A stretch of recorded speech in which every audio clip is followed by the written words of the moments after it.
Good morning friends, welcome to my channel Anokhi Mohabbat. और आप देख रहे हैं अनकंडीशनल लव। लास्ट पार्ट में हमने देखा था जो रिद्धि और रश्मि रहती है वो प्रतीक का पर्दाफाश कर देती हैं, उसे एक्सपोज करती हैं जिया के सामने और बताती हैं कि जिस बंदे को तुम प्यार कर रही हो वो अच्छा इंसान नहीं है। और इस तरीके से वो उसे एक्सपोज करती हैं। जब जिया के सामने एक्सपोज होता है वो टूट सी जाती है, क्योंकि सारी सी बात है यार, जब अपना प्यार अगर आपके साथ ऐसे बदतमीजी करे तो आप एक बार हद हैंडल कर सकते हो, बट अगर वो इंसान एक अननोन लड़की के साथ इतनी गिरी हुई हरकत करे तो आप कैसे हैंडल कर सकते हो। तो वही हाल जिया का हो रहा था। जब उसने उसको इंटीमेट होने के लिए सब चीज़ के लिए फोर्स किया तो वो इतनी अपसेट नहीं हुई थी, पर जितना उसको इस चीज़ का लिए जो लस्ट उसके सर पे सवार था उसके लिए उसने एक अनजान लड़की की ज़िंदगी बर्बाद करने की कोशिश कर दी, वो देख के उसे बहुत ज़्यादा बुरा लगा। और उसको खुद पे इतनी बोल सकते हैं ना कि खुद पे इतना गुस्सा और शर्म आ रही थी कि उसने इतने गिरे हुए इंसान से प्यार किया। ऐसा उसका बिहेवियर देख के वो टूट सी गई थी और बहुत रो रही थी, इतनी ज़्यादा कि उसके रोने का लेवल नहीं था। और क्योंकि वो कुछ बोल नहीं पा रही थी, बस रोए जा रही थी। उसी वक्त पे पुलिस आती है। पुलिस प्रतीक को लेकर जाती है और उसे काफ़ी ज़्यादा सुनाती है। पूरा जो माहौल रहता है वो बहुत ज़्यादा एक्सटेंसिव माहौल हो जाता है, या ये कह दो पूरा गर्म माहौल हो जाता है, जहाँ पर उसके मॉम एंड डैड भी बहुत शॉक्ड होते हैं कि एनिवर्सरी चल रही रहती है, बट एनिवर्सरी के टाइम पे ये क्या हो रहा है। ऐसी बहुत ज़्यादा हालत ख़राब हो जाती है। तो उसके मॉम डैड बहुत बार पुलिस ऑफिसर से पूछते हैं कि आप प्रतीक को क्यों ले जा रहे हो, बट प्रतीक जो रहता है वो कुछ जवाब नहीं दे रहा रहता, और पुलिस वाले भी कुछ जवाब नहीं देते, उसे लेकर चले जाते हैं। तभी वो जिया को रोते हुए देखते हैं और उन्हें पता रहता है जिया इज़ गर्लफ्रेंड ऑफ प्रतीक। तो उसके मॉम डैड जिया के पास आते, बट रश्मि रोक देती है और कहती है कि आप सारे सवाल अपने बेटे से करिएगा, क्योंकि वो ही इस चीज़ का जिम्मेदार है, और अभी जिया की इस तरीके की हालत नहीं है कि वो आपको कुछ भी बता सकें। दूसरी तरफ वहाँ से जो पुलिस इंस्पेक्टर लेडीज़ रहती है वो बहुत काफ़ी अच्छी रहती है। वो उस जो लड़की के साथ जो होने वाला था उसे अपने साथ हॉस्पिटल में ले जाती है, क्योंकि मेडिकल चेकअप बहुत ज़्यादा ज़रूरी था कि अगर उसे ड्रग्स दिया है या उसे किस टाइप की मेडिकेशन दी है वो सब जानना भी ज़रूरी था। तो ये प्रोसेस ऐसा चल रहा रहता है। तभी कैब बुक करती है रिद्धि, और रिद्धि, जिया और रश्मि कैब बुक करके अपने घर जा रहे रहते हैं। और जब घर जाते हैं तो रिद्धि कहती है कि रश्मि, ये सही टाइम नहीं है कि हम जिया को उसके घर छोड़ सके, आई डोंट थिंक कि वो इस हालत में है। तभी रश्मि एग्री करती है और कहती है कि हाँ रिद्धि, वो ही मैं सोची थी, अब क्या करना है। तो आंटी अंकल को क्या बोलेंगे हम। रिद्धि बोलती है वो मैं बात करती हूँ आंटी अंकल को, मेरे घर चलो, और तू भी अपने मॉम डैड को बोल दे मेरे घर स्टे करने के लिए। तो रश्मि तो एग्री होती है। जिया तो नॉन स्टॉप रो रही रहती है। बहुत ज़्यादा हक किया रहता है उसने रश्मि को, और रश्मि बहुत प्यार से उसे कंसोल करने की बहुत कोशिश करती है। बट कहते हैं ना, जब हार्ट ब्रेक होता है तो कंसोल करना इतना आसान नहीं होता। इंसान ना सबसे ज़्यादा टूटता हार्ट ब्रेक से नहीं है यार, वो तो इंसान फिर भी संभाल लेता है। बट जब हम किसी पे बेइंतहा भरोसा करते हैं और वो भरोसा टूटता है ना, तो इंसान एक रेत की तरह चूर चूर हो जाता है। ऐसा लगता है उसके हाथ में कुछ बचा ही नहीं है, वैसा हो जाता है उसके साथ। वही हालात अभी जिया फेस कर रही थी। अब वो किस कंडीशन में थी शायद मैं वर्ड से भी बयान नहीं कर सकती हूँ। रिद्धि का घर आ जाता है, फिर सबके सब जाते हैं। रिद्धि के डैड रहते हैं तो वो डैड को बोल देती है कि आज वो नाइट आउट कर रहे हैं, उसके फ्रेंड्स आए हैं तो नाइट आउट करना है, क्योंकि जिया की जो हालत रहती है वो उसके डैड को भी वो बताना नहीं चाहती थी। ऐसे करके सब रूम पे चले जाते हैं, रिद्धि के रूम पे। वहाँ जाते हैं तो पहले तो वो पानी पिलाती है जिया को, पर जिया रोए रही रहती है। फिर उसे बहुत कंसोल करने की कोशिश करते हैं ये लोग, कहते कि हो गया यार, जो हो गया सो हो गया।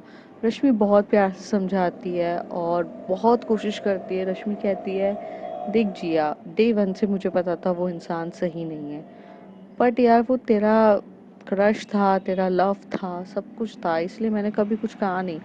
लेकिन जिस दिन से उसने तेरे साथ मिसबिहेव करना स्टार्ट किया ना, मेरा दिमाग सटक गया था।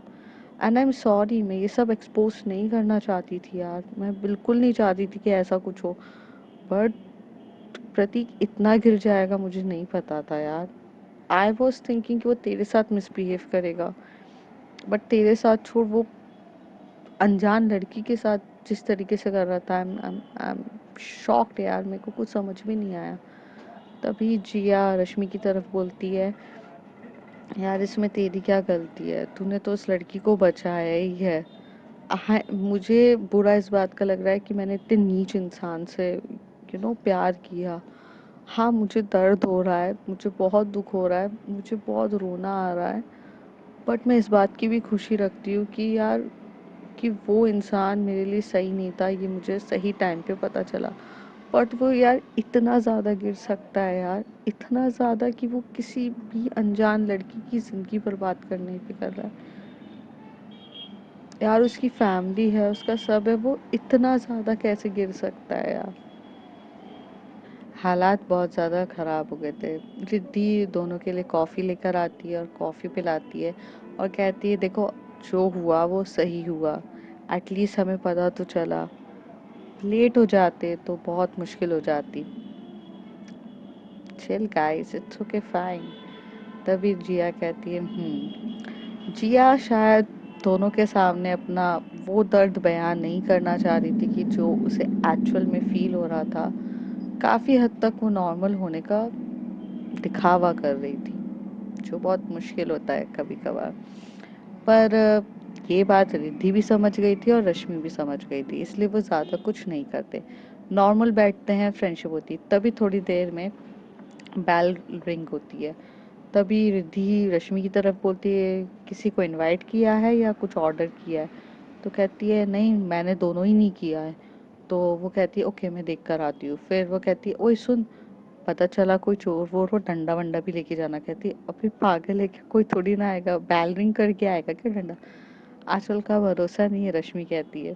हालांकि ये लोग ऐसे जोक क्रैक कर रहे थे कि जिसमें जिया हंसे, बट जिया बिल्कुल भी हंसने के मूड में नहीं थी। तभी रिद्धि जाती है और गेट ओपन करती है तो वहाँ पे कायरा रहती है। वो पहले शॉक्ड हो जाती है और वो पूछती है कि तुम इतनी रात को यहाँ क्या कर रही हो, क्योंकि हालांकि वो रात के 11 बज रहे रहते हैं। तो वो कहती है कि तुम इतनी लेट क्या, मतलब यहाँ कैसे। तो कायरा कहती है यही सवाल मैं आपसे पूछना चाहती हूँ कि रात के 11 बज रहे हैं और आप मेरा फ़ोन भी पिकअप नहीं कर रहे हो।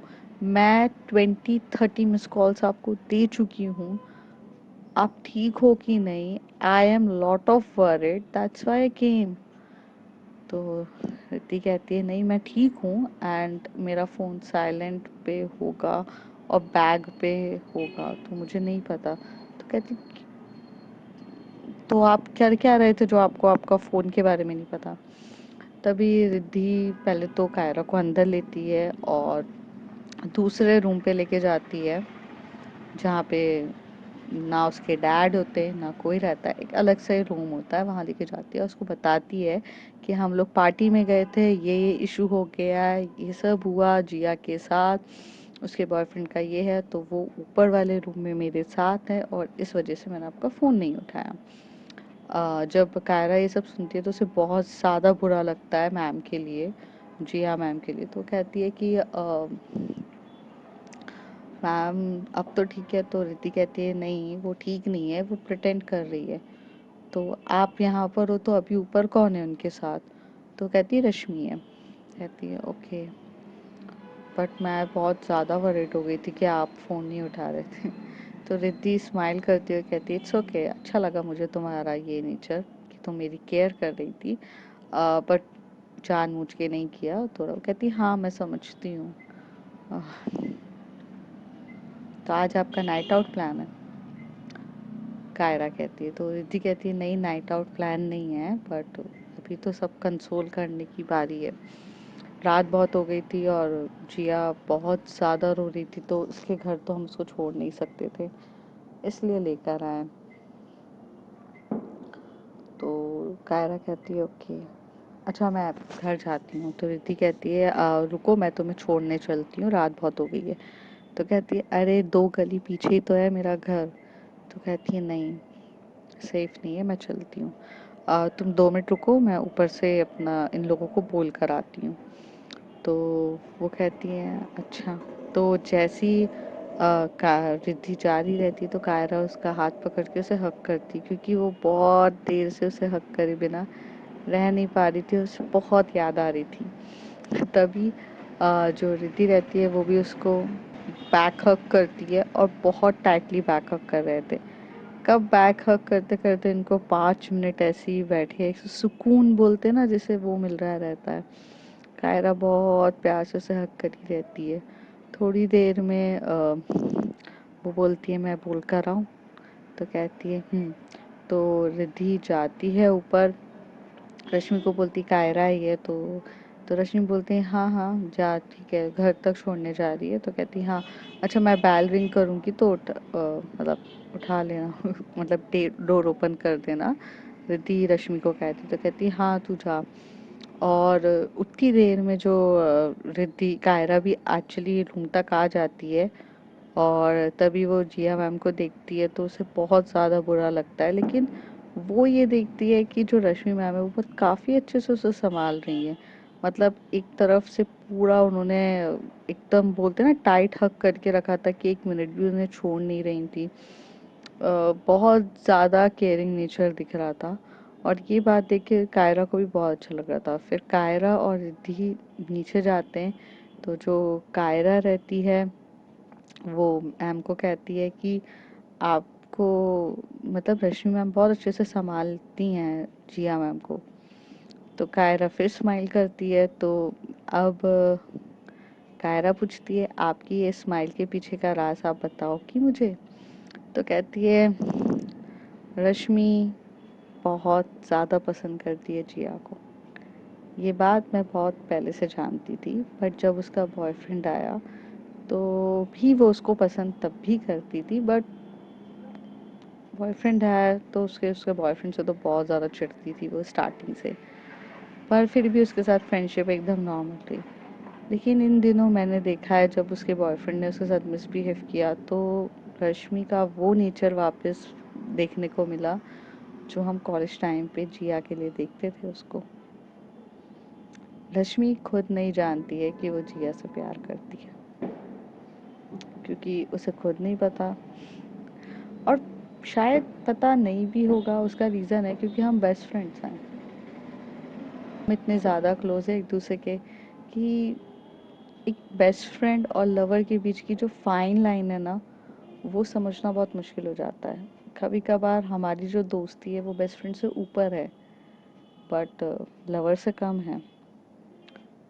लेकिन यहाँ पर रश्मि का लवर तक है जिया के लिए, बट उसे ये चीज़ नहीं पता है।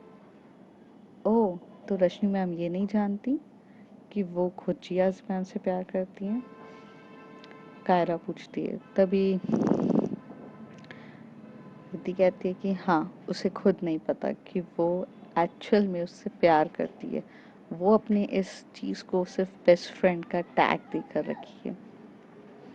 अब देखते हैं कि अब वो कैसे अपने लव को खुद समझेगी या जिया को समझाएगी।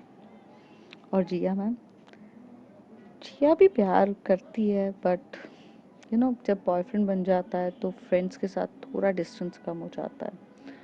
वही चीज़ उसके साथ भी है। तो अभी मैं कुछ कह तो सकती नहीं हूँ जिया के बारे में, बट रश्मि तो करती है, ये बात की मैं फुल गारंटी दे रही हूँ। तो कायरा, ये दोनों ऐसे बात करते हुए स्ट्रीट पे चल रहे रहते, फिर सडनली से लाइट ऑफ हो जाती है स्ट्रीट की। और जैसी लाइट ऑफ होती है तो जो कायरा है वो बहुत ज़्यादा डर जाती है, क्योंकि उसे अंधेरे से डर लगता है, और वो एकदम से हक कर लेती है मैम को, और मैम भी उसे बहुत टाइटली हक करती हैं। कंसोल करती है, और ये लोग पहले थोड़े से साइड में जाके रुक जाते हैं क्योंकि स्ट्रीट लाइट ऐसे ब्लिंक हो रही रहती है, तो वो जब वो नॉर्मल हो जाएगी वो, तभी वो दोनों इतने क्लोज रहते हैं कि जो हार्ट बीट होती है कायरा की वो बहुत ज़्यादा हो रही रहती है, उसे डर ज़्यादा लग रहता है। तो उसको डर को कंट्रोल करने के लिए रिद्धि मैम उसे किस कर देती हैं, और बहुत ज़्यादा डीपली किस कर रही रहती है कि वो थोड़ा रिलैक्स फील हो, और कायरा भी किस बैक करते रहते हैं। रात के 11 बजे का टाइम था, स्ट्रीट में इतने लोग नहीं थे, तो आराम से ये लोग किस कर सकते थे। करीब 5-10 मिनट किस करने के बाद दोनों रिलैक्स्ड होते हैं। फिर लाइट भी तब तब अच्छे से ब्लिंक होना बंद हो जाती है और ये लोग जाते हैं। तो कायरा का ये मूवमेंट बहुत क्यूट रहता है धीरे धीरे। तभी वो कहती है कि मुझे आपके साथ टाइम स्पेंड करना है। कायरा रिद्धि से कह रही रहती है, तो रिद्धि कहती है हाँ हम टाइम स्पेंड तो करते हैं। तो कहती है मुझे वैसा वाला टाइम स्पेंड करना है। रिद्धि समझ तो गई थी, बट वो समझना नहीं चाहती थी। तो वो कहती है कि कैसे वाला टाइम। तो कहती समझो ना, वैसे वाला टाइम। तो कहती वैसे कैसे वाला। तभी कायरा कहते कपल टाइम। तो कहती है हाँ हमारा अभी भी कपल टाइम ही चल रहा है। तो कायरा कहती नहीं आप समझ नहीं रहे हो, मतलब क्या, छोड़ो मैं जा रही हूँ। तो रिद्धि कहती है ठीक है जाओ। तभी कायरा बहुत गुस्से में कहती है अरे मतलब I want to intimate with you. वो इतनी जल्दी कहती है, तो रिद्धि बोलती क्या बोला, मुझे सुनाई नहीं दिया। तभी कहती I want to intimate with you.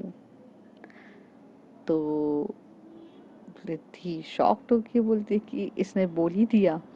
तो कहती है अच्छा, और वो क्यों भला। तो कहती है अरे कपल है, मुझे होना है ना, मुझे भी वो लवी डवी मोमेंट्स वाला सब कुछ करना है आपके साथ। ऐसे करके कायरा बहुत कुछ बोले जा रही थी। तभी रिद्धि कहती है कि डेफिनेटली हम ये जो अपना स्पेशल मोमेंट है ये अच्छे से बनाएंगे, लेकिन अभी नहीं, अभी थोड़े रिश्तों को वक्त देने की ज़रूरत है। मैं जल्दबाजी नहीं करती हूँ, थोड़ा रुको। और वैसे भी एग्ज़ाम आ रहे हैं, तो तुम्हें अभी अपने एग्ज़ाम पे फोकस करना चाहिए इन सब चीज़ के लिए। और अगर तुमने टॉप कर लिया एग्ज़ाम में, तो फिर ये स्पेशल मोमेंट बहुत ज़्यादा स्पेशल होगा, मेरी तरफ से गिफ्ट समझ लेना। तो तुम्हें टॉप भी करना है, आई मीन मुझे अच्छे स्कोर्स चाहिए। तो अगर ये हो जाता है तो डेफिनेटली हमारा स्पेशल मोमेंट होगा। ऐसे कह के रिद्धि बोल देती है और वो जाने वाली रहती है। तो कहती है कायरा कहती है ये क्या बात हुई, मतलब मुझे आपके साथ वो करने के लिए ये करना पड़ेगा। तो कहती है हाँ जी, आप अभी अपने पढ़ाई पे फोकस कीजिए, इन सब चीज़ों पे ध्यान मत दीजिए। रिद्धि कहती है और वैसे भी हर चीज़ स्लो में चले तो ज़्यादा अच्छी लगती है, तुम फास्ट एक्सप्रेस पे बैठने बंद करो। रिद्धि चुप रहती है, कायरा चुप रहती है, क्योंकि जाहिर सी बात है 2 दिन पहले उसने उसको प्रपोज किया, इन अभी से जल्दी से आगे बढ़ना है। पर रिद्धि इतनी फास्ट नहीं रहती है। रिद्धि एक्चुअल में रिलेशनशिप को पूरे तरीके से फील करना पसंद करती है। जब वो शेयर होगी तो अपने आप को दे देगी सामने वाले को, बट वो शेयर तो होना चाहिए। कायरा के लिए वो शेयर थी, बट थोड़ा जल्दबाजी हो रही थी, इसलिए वो शांत धीरे करना चाहती थी। अम, क्योंकि वो टीनेजर एज रहती है जहाँ पे हमारे ये सब करने की ज़्यादा जल्दी होती है, तो वही चीज़ उसके साथ भी हो रहा था। पर रिद्धि तो समझदार थी, इसलिए वो कंट्रोल करना चाहती थी। वो उसे वहाँ पर घर पे छोड़ के यहाँ से वो अपने घर चली जाती है। जब अपने घर जाती है, जैसे ही वो घर पे पहुँचती है तभी कायरा का फ़ोन आता है, पूछती है आप पहुँच गए। तभी रिद्धि कहती है हाँ मैं पहुँच गई हूँ, चलो अब मैं तुम्हें कल बात करूँगी, ऑफिस मीन्स कॉलेज में मिलते हैं तब, अभी तो फ़िलहाल मैं जा रही हूँ। ऐसे करके जाती है। जब वो जैसी बेल रिंग करती है तो वो डोर ओपन नहीं होता है, तो वो समझ जाती है कि रश्मि हर बार भूल जाती है या तो कुछ है, इसलिए वो स्पेयर की लेकर गई थी। वो स्पेयर की से ओपन करती है और फिर रिद्धि हॉस्टल में जाती है। तो वो जैसी देखती है तो वहां पर ये दोनों बैठे ही बैठे सो चुके रहते हैं, मतलब मैं कैसे एक्सप्लेन करूं। बेड के साइड में ये लोग बैठे थे, तो जिया और वो दोनों सो जाते हैं।